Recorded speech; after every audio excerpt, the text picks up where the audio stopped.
എല്ലാവർക്കും നമസ്കാരം. ഇന്ന് ഞാനിവിടെ ഇന്ത്യയുടെ നിയമവ്യവസ്ഥയെ സംബന്ധിച്ചാണ് സംസാരിക്കുന്നത്. നമുക്കെല്ലാം അറിയാം, നമ്മുടെ രാജ്യമായ ഇന്ത്യ നിയമവാഴ്ച നിലനിൽക്കുന്ന ഒരു രാജ്യമാണ്. റൂൾ ഓഫ് ലോ എന്ന് പറയും, നിയമങ്ങളുടെ വാഴ്ച. എല്ലാ കാര്യങ്ങളും നിയമപരമായി നടക്കണം എന്നാണ് അതുമായി ബന്ധപ്പെട്ട സങ്കല്പം. എന്താണ് ഇന്ത്യയുടെ നിയമവ്യവസ്ഥയുടെ അടിസ്ഥാനം? നമുക്കെല്ലാം അറിയാം, നമ്മുടെ രാജ്യം ദീർഘകാലം ബ്രിട്ടീഷുകാരുടെ അധീനതയിലായിരുന്നു. അവരുടെ സാമ്രാജ്യത്വ കോളനിയായിരുന്നു എത്രയോ നൂറ്റാണ്ടുകളോളം നമ്മുടെ രാജ്യം. അതിനെതിരെ ദീർഘമായ ഒരു സ്വാതന്ത്ര്യ പ്രക്ഷോഭം നടത്തിക്കൊണ്ടാണ് നമ്മളുടെ രാജ്യം സ്വാതന്ത്ര്യം നേടിയത്. 1947 ഇന്ത്യ ഒരു സ്വതന്ത്ര രാജ്യമായി മാറി. അപ്പോൾ ഇന്ത്യയുടെ ദേശീയ സ്വാതന്ത്ര്യത്തിൻ്റെ നേതാക്കൾ അവർ ഒരു സ്വാതന്ത്ര്യ പ്രക്ഷോഭം നടത്തുമ്പോൾ അവർക്ക് ഒരുപാട് ലക്ഷ്യങ്ങളുണ്ടായിരുന്നു. സ്വാതന്ത്ര്യാനന്തരം ഇന്ത്യ എങ്ങനെയായിരിക്കണം എന്നതിനെക്കുറിച്ചുള്ള സങ്കല്പം. അപ്പോൾ അതൊക്കെ വെച്ച് ഒരു ഇന്ത്യ ഒരു ജനാധിപത്യ രാഷ്ട്രമാകണം, ഒരു മതേതര രാഷ്ട്രമാകണം, ഒരു റിപ്പബ്ലിക് ആവണം എന്ന നിലയിലാണ് അവർ ചർച്ച ചെയ്തത്. അങ്ങനെ ദീർഘമായ ചർച്ചകൾക്ക് ശേഷം ഒരു ഭരണഘടന ഉണ്ടാകുകയാണ്. ഡോക്ടർ അംബേദ്കറിൻ്റെ നേതൃത്വത്തിൽ ആണ് ആ ഭരണഘടന എഴുതി തയ്യാറാക്കപ്പെട്ടത്. ഒരുപാട് പ്രാമാണികരായ നേതാക്കളുടെയൊക്കെ സംഭാവനകൾ അതിലുണ്ട്. ഡ്രാഫ്റ്റിംഗ് കമ്മിറ്റിയുടെ ചുമതല മഹാപണ്ഡിതനായ ഡോക്ടർ BR അംബേദ്കർക്കായിരുന്നു എന്നാണ് ഞാൻ സൂചിപ്പിക്കാൻ ഉദ്ദേശിച്ചത്. അങ്ങനെ ഭരണഘടന 1950 ജനുവരി 26 ആ ഭരണഘടനാ പ്രകാരം ഇന്ത്യ ഒരു സ്വതന്ത്ര ഒരു റിപ്പബ്ലിക്കായി പ്രഖ്യാപിക്കപ്പെട്ടു. നമ്മൾ റിപ്പബ്ലിക് ദിനങ്ങൾ ആചരിക്കുന്നുണ്ട്. ജനുവരി 26 1950 ഇന്ത്യ ഒരു റിപ്പബ്ലിക്കായത്. ഈ റിപ്പബ്ലിക്കായത് ഈ ഭരണഘടനയുടെ അടിസ്ഥാനത്തിലാണ്. ഇന്ത്യയുടെ ഭരണഘടന എന്ന് പറയുന്നത് ഒരു ഗംഭീരമായ രേഖയാണ്. ലോകത്ത് ഉണ്ടായിട്ടുള്ള വിവിധ രാജ്യങ്ങളുടെ ഭരണഘടനകളിൽ ഏറ്റവും ദൈർഘ്യമേറിയ ഒരു ഭരണഘടനയായിട്ടാണ് ഇന്ത്യൻ ഭരണഘടനയെ കുറിച്ച് വിശേഷിപ്പിക്കുന്നത്. എന്ന് മാത്രമല്ല, നമ്മുടെ നേതാക്കൾ, അതിൻ്റെ ഭരണഘടനാ നിർമ്മാണ സഭയിലെ നേതാക്കൾ, അംഗങ്ങളായി തിരഞ്ഞെടുക്കപ്പെട്ട നേതാക്കൾ ലോകത്തെ രാജ്യങ്ങളിലെ ഭരണഘടനകളൊക്കെ പഠിച്ചുകൊണ്ട് അതിൻ്റെ ഗുണവശങ്ങൾ എല്ലാം എടുത്തുകൊണ്ട് അതൊക്കെ ഇവിടെ ചേർത്തുകൊണ്ടാണ് ഈ രാജ്യം, അവരുടെ എല്ലാം സ്വപ്നങ്ങളുടെ ഒരു രാജ്യം എന്ന നിലയിൽ ഇന്ത്യ മഹാരാജ്യം ഒരു റിപ്പബ്ലിക്കായിട്ട് 1950 പ്രഖ്യാപിക്കപ്പെടും. ഇന്ത്യയിലെ ജനങ്ങൾക്ക് പൗരാവകാശങ്ങൾ നൽകുന്നത് ഈ ഭരണഘടനയിലൂടെയാണ്. ഭരണഘടന ഉണ്ടാകുന്നതിനും ഇന്ത്യൻ ജനങ്ങൾക്ക് പൗരാവകാശങ്ങൾ ഉണ്ടായിരുന്നില്ല. ഭരണഘടനാ പ്രകാരമാണ് ഇന്ത്യയിലെ സർക്കാരുകൾ അതിൻ്റെ വിവിധ പ്രവർത്തനങ്ങൾ നടത്തുന്നത് എന്നതിലുപരി ഭരണഘടന ഏറ്റവും പ്രധാനപ്പെട്ട കാര്യം ഇന്ത്യയിലെ പൗരജനങ്ങൾക്ക് അവകാശങ്ങൾ നൽകിയെന്നുള്ളത്, മൗലിക അവകാശങ്ങൾ നൽകിയെന്നാണ്. ആ മൗലികാവകാശങ്ങൾ നടപ്പിലാക്കാനുള്ള സംവിധാനങ്ങളായിട്ട് ഭരണഘടനാ കോടതികൾ, സുപ്രീം കോടതിയായിട്ടും ഹൈക്കോടതികളായിട്ടും നിലവിൽ വന്നു എന്നുള്ളതാണ്. ഈ ഭരണഘടന അനുസൃതമായിട്ടാണ് ഇന്ത്യയിൽ മറ്റു നിയമങ്ങൾ നടപ്പാകേണ്ടതെന്നാണ്. ഭരണഘടനാപരമല്ലാത്ത ഒരു നിയമവും ഇന്ത്യയിൽ സാധുവാകില്ല എന്നുള്ളതാണ്. ഭരണഘടന മാത്രം പോരല്ലോ ഒരു രാജ്യത്തിന്. ദൈനംദിന കാര്യങ്ങൾക്ക് ഒട്ടേറെ മറ്റു നിയമങ്ങൾ വേണം. സിവിൽ നിയമങ്ങൾ വേണം, ക്രിമിനൽ നിയമങ്ങൾ വേണം. സിവിൽ നിയമങ്ങൾ എന്ന് പറഞ്ഞാൽ വ്യക്തികളുടെ അവകാശങ്ങൾ ഒക്കെ സ്ഥാപിക്കുന്നതിനുള്ള കാര്യങ്ങളാണ്. കാരണം അവർക്ക് അവരുടെ ഭൂമി ആരെങ്കിലും കയ്യേറിയാൽ അത് തിരിച്ചു കിട്ടാനുള്ള കാര്യങ്ങൾ, അല്ലെങ്കിൽ ആരെങ്കിലും പണം കടം വാങ്ങിയാൽ തിരിച്ചു കിട്ടാനുള്ള, ഇതൊക്കെ സിവിൽ കോടതികളിലാണ് വരിക, സിവിൽ നിയമങ്ങളായിട്ടാണ് വരിക. എന്നാൽ ക്രിമിനൽ നിയമം എന്ന് പറയുന്നത്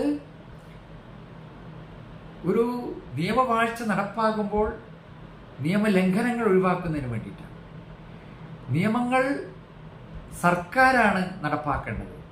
നിയമലംഘനങ്ങൾ വരുമ്പോൾ സർക്കാരാണ് ആ നിയമലംഘകരെ കൈകാര്യം ചെയ്യുന്നത്. അതിനുവേണ്ടിയാണ് ക്രിമിനൽ നിയമങ്ങളും ക്രിമിനൽ കോടതികളും. ഒരാൾ ഒരു കുറ്റകൃത്യം നടത്തി അല്ലെങ്കിൽ ഒരു നിയമം ലംഘിച്ചു എന്ന് പറഞ്ഞാൽ അതൊരു കുറ്റകൃത്യമാകും. ആ കുറ്റകൃത്യം ഒരാൾക്കെതിരെ ആരോപിക്കപ്പെട്ടപ്പോൾ വിടുമ്പോൾ അയാൾ പ്രതി എന്ന് പറയുന്നു. അയാൾ കുറ്റവാളി എന്ന് പെട്ടെന്ന് പറയില്ല. ഒരു കുറ്റകൃത്യം സംഭവിച്ചു അല്ലെങ്കിൽ ഒരു നിയമലംഘനം സംഭവിച്ചു എന്ന് ഒരു ആരോപണമുണ്ടായാൽ അയാൾക്കെതിരെ ഒരു ക്രിമിനൽ കേസ് രജിസ്റ്റർ ചെയ്യപ്പെടും. അതിനെക്കുറിച്ച് അന്വേഷണം നടത്തി പോലീസ് ഉദ്യോഗസ്ഥൻ കുറ്റപത്രം സമർപ്പിക്കും. ഈ കുറ്റപത്രം സമർപ്പിച്ചു കഴിഞ്ഞാൽ അയാളെ കോടതിയിൽ വിളിച്ചു വരുത്തി വിചാരണ ചെയ്യും. വിചാരണയിൽ അയാൾക്കെതിരെ യാതൊരുവിധ സംശയത്തിനും ഇട നൽകാത്ത വിധം കുറ്റം തെളിയിക്കാൻ കഴിയണമെന്നാണ് ക്രിമിനൽ ജുഡീഷ്യറിയുടെ ഒരു സങ്കല്പം. ഒരു പ്രതിക്കെതിരെ, പ്രതി എന്ന് പറയുന്നത് കുറ്റം ആരോപിക്കപ്പെടുന്ന ഒരാളാണ്. ഒരു കുറ്റം ആരോപിക്കപ്പെട്ടു എന്നുള്ളത് കൊണ്ട് അയാൾ ഒരു കുറ്റവാളിയാണെന്ന് ആദ്യമൊന്നും പറയുകയില്ല. പ്രിസംപ്ഷൻ ഓഫ് ഇന്നസെൻസ്, അതായത് എല്ലാവരും കുറ്റം തെളിയിക്കുന്നത് വരെ സംശയാതീതമായി തെളിയിക്കണം. സംശയാതീതമായി തെളിയിക്കുന്നവരെ നിരപരാധികളാണെന്നാണ് ഇന്ത്യൻ സംവിധാനത്തിൻ്റെ, നിയമ സംവിധാനത്തിൻ്റെ സങ്കല്പം. അയാൾക്കെതിരെ പ്രോസിക്യൂഷൻ അല്ലെങ്കിൽ പോലീസ് സംവിധാനം, പ്രോസിക്യൂട്ടറായി വരുന്ന വക്കീൽ, സർക്കാർ വക്കീൽ ഈ പ്രതിക്കെതിരെ അയാൾ ചെയ്ത് എന്ന് പറയുന്ന കുറ്റം സംശയാതീതമായി തെളിയിക്കണമെന്നാണ്. സംശയത്തിൻ്റെ ഒരു തരിമ്പും ഉണ്ടാകാൻ പാടില്ല. സംശയത്തിൻ്റെ ആനുകൂല്യങ്ങളൊക്കെ പ്രതിക്ക് അനുകൂലമായിരിക്കും. നമുക്കറിയാം, ഒരുപാട് വിവാദാസ്പദമായ കേസുകളിലും പലപ്പോഴും പ്രതികൾ ശിക്ഷിക്കപ്പെടാതെ വെറുതെ വിടുകയാണ്. അത് വലിയ ചർച്ചയൊക്കെ ആകാറുണ്ട്. വളരെ വിവാദപരമായി മാറുന്ന കേസുകൾ. കാരണം ഇതെന്തുകൊണ്ടാണ്? നമ്മുടെ നിയമ സംവിധാനത്തിൻ്റെ ഒരു പ്രധാനപ്പെട്ട സങ്കല്പനമെന്ന് പറഞ്ഞാൽ 1000 കുറ്റവാളികൾ രക്ഷപ്പെട്ടാലും ഒരു നിരപരാധി പോലും ശിക്ഷിക്കപ്പെടരുത് എന്നുള്ളതാണ്. അപ്പോൾ നിരപരാധിത്വമാണ് ഓരോ പ്രതിയുടെയും നിരപരാധിത്വമാണ് പ്രിസംപ്ഷൻ എന്ന് പറയുന്നത്. മുൻവിധി അങ്ങനെയാണോ? എല്ലാവരും നിരപരാധികളാണ്. ആ പ്രതി, അങ്ങനെ കുറ്റം ആരോപിക്കപ്പെട്ട ആൾക്കെതിരെയുള്ള കുറ്റം സംശയാതീതമായി, beyond all the reasonable doubts, അത് തെളിയിക്കണമെന്നുള്ളതാണ്. എന്തെങ്കിലും സംശയമുണ്ടെങ്കിൽ ആ സംശയം പ്രതിക്ക് അനുകൂലമായിരിക്കും. അതുകൊണ്ട് ഈ ക്രിമിനൽ കുറ്റവിചാരണയിൽ ക്രിമിനൽ അഭിഭാഷകർ ചെയ്യുന്നത് കോടതിയുടെ മുമ്പാകെ സംശയങ്ങൾ ക്രിയേറ്റ് ചെയ്യുക എന്നുള്ളത്. പരമാവധി സംശയങ്ങൾ ഉണ്ടാക്കുക. പോലീസുകാർ തയ്യാറാക്കിയിട്ടുള്ള കുറ്റപത്രത്തിൽ, അതിൻ്റെ സാക്ഷിമൊഴികളിൽ ഹാജരാക്കിയ തെളിവുകളിലൊക്കെ സംശയങ്ങൾ ആരോപിക്കുകയും അത് കോടതിയുടെ മുമ്പാകെ സമർപ്പിക്കുകയും ചെയ്യുക എന്നുള്ളത് മാത്രമാണ് ക്രിമിനൽ അഭിഭാഷകർ ചെയ്യുന്നത്. അപ്പോൾ beyond all the reasonable doubts case തെളിയിക്കണം പ്രതിക്ക്. എങ്കിൽ മാത്രമേ പ്രതിയെ ശിക്ഷിക്കാൻ പറ്റുള്ളൂ, അല്ലെങ്കിൽ വെറുതെ വിടും.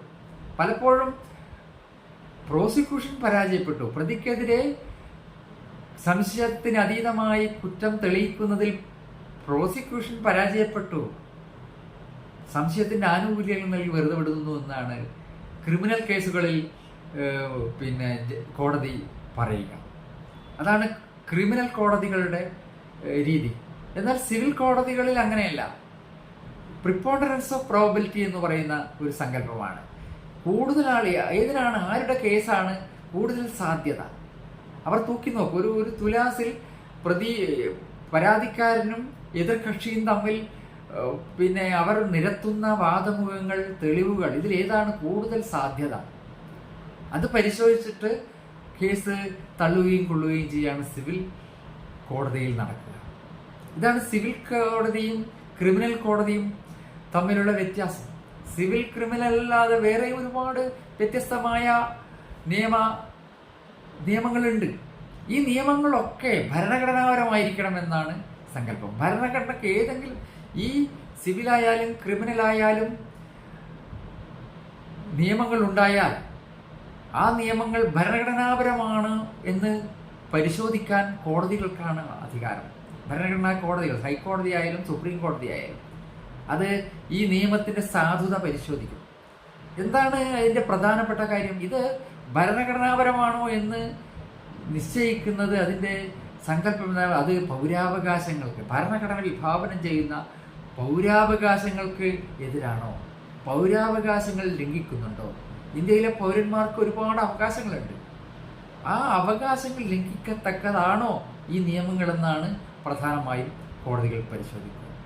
അങ്ങനെ ഭരണഘടനാപരമായ നിയമങ്ങൾ മാത്രമേ ഇന്ത്യയിൽ നിലനിൽക്കുകയുള്ളൂ. ഭരണഘടനാ ലംഘനങ്ങൾ, ഏതെങ്കിലും ഒരു നിയമത്തിൽ പൗരാവകാശ ലംഘനങ്ങൾ ഉണ്ടെങ്കിൽ പലപ്പോഴും പല സ്വേച്ഛാധിപത്യ ഭരണാധികാരികളും പൗരന്മാരെ നിയന്ത്രിക്കുന്നതിന്, പൗരന്മാരുടെ അവകാശങ്ങൾ ലംഘിക്കുന്നതിന് ഒക്കെ നിയമങ്ങൾ ഉണ്ടാക്കാൻ തയ്യാറായി വരും. പക്ഷെ കോടതികൾ അത് പരിശോധിക്കും.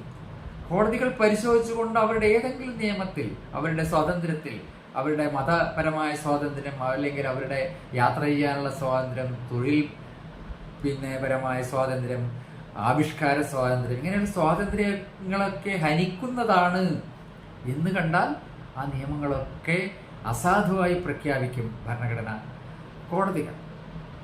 ഇതാണ് ഇന്ത്യയിലെ ഭരണഘടനയുടെയും നിയമവ്യവസ്ഥയുടെയും മനോഹാരിത എന്ന് പറയുന്നത്. പൗരാവകാശങ്ങളെ ഉയർത്തിപ്പിടിക്കുന്ന ഒരു ഭരണഘടനയാണ് നമുക്കുള്ളത്.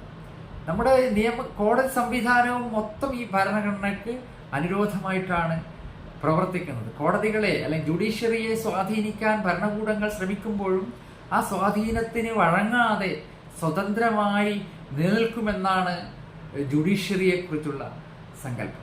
ഇങ്ങനെയൊക്കെ ആണെങ്കിലും ഇത്ര വിപുലമായ കർശനമായ വ്യവസ്ഥകളോടെയാണ് ഇന്ത്യയിലെ നിയമ സംവിധാനം പുലരുന്നതെങ്കിൽ ഒരുപാട് കുഴപ്പങ്ങളൊക്കെ ഉണ്ട്, പോരായ്മകളൊക്കെ ഉണ്ട്. കാരണം കെട്ടിക്കിടക്കുന്ന ഒരുപാട് ലക്ഷം കേസുകൾ ഇന്ത്യയിലെ കോടതികളിലുണ്ട്. അത് തീർപ്പ് കൽപ്പിക്കപ്പെടാതെ പലപ്പോഴും ഈ ജസ്റ്റിസ് ഡിലേയ്ഡാണ്, വൈകിപ്പോവുകയാണ്, നീതി വൈകുകയാണ്. Justice delayed is justice denied എന്ന് പറയുന്നുണ്ട്.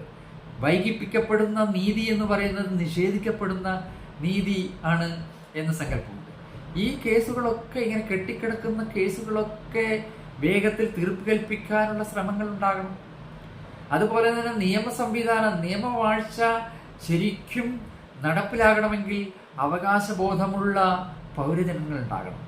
നിയമങ്ങൾ പഠിക്കാനും തങ്ങളുടെ അവകാശങ്ങളെക്കുറിച്ച് മനസ്സിലാക്കാനും അത് കോടതിയുടെ മുമ്പാകെ സമർപ്പിക്കാനും പൗരജനങ്ങൾ തയ്യാറാവണം.